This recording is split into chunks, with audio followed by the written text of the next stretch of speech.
नमस्कार. आज जाणून घेऊ आपण संत गजानन महाराज यांच्या प्रकट दिनाविषयी. हिंदू पंचांगानुसार संत गजानन महाराज यांचा प्रकट दिन दरवर्षी माघ महिन्यातील कृष्ण पक्षातील सप्तमी म्हणजेच माघ वद्य सप्तमी या तिथीला साजरा होतो. 2026 मध्ये ही तिथी 8 फेब्रुवारी रोजी येत आहे. गणगण गणात बोते च्या जयघोषाने अवघी शेगाव नगरी दुमदुमून जाते. विदर्भाची पंढरी म्हणून ओळखल्या जाणारे शेगाव येथे संत गजानन महाराज यांचा 148वा प्रकट दिन साजरा होत आहे. माघ वद्य सप्तमी या तिथीला महाराजांचे शेगावात प्रथम आगमन झाले होते. या ऐतिहासिक दिनानिमित्त शेगावमध्ये अनेक भाविक राज्यासह परदेशातूनही लाखो भक्त दर्शनासाठी दाखल होतात.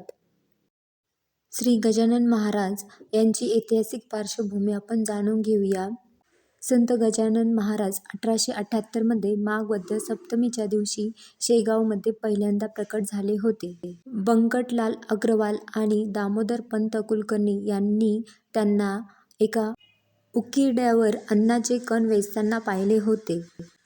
अत्यंत शांत आणि विधेयी अवस्थेत असलेल्या या महापुरुषाने पुढील 32 वर्षे शेगावात वास्तव्य करून लाखो भक्तांना भक्तीचा आणि समतेचा मार्ग दाखवला.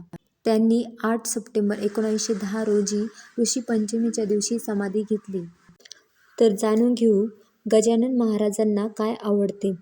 जे पदार्थ महाराजांना अतिशय प्रिय होते जसे की झुणका, ज्वारीची भाकरी, आंबाड्याची भाजी, पिठलं, मुळ्याच्या शेंगा, हिरव्या मिरच्या, पिठी साखर, चहा वगैरे इत्यादी पदार्थ आवडायचे. महाराजांना प्रिय होते. श्री गजानन महाराजांच्या प्रकट दिवशी नक्कीच तुम्ही या पदार्थांचा नैवेद्य दाखवू शकतात. शेगावात उत्सवाचे स्वरूप असते. या दिवशी प्रकट दिनानिमित्त शेगाव संस्थानमध्ये 7 दिवस आधीपासूनच श्री गजानन विजय ग्रंथाच्या पारायणास सुरुवात होते. मुख्य दिवशी म्हणजे 8 फेब्रुवारीला पहाटे काकड आरती, त्यानंतर महापूजा आणि अभिषेक असे धार्मिक विधी पार पडणार आहेत. दुपारी 10 ते 12 या वेळेत महाराजांचे कीर्तन होईल आणि दुपारी ठीक 12 वाजता प्रकट दिन सोहळा साजरा केला जाईल.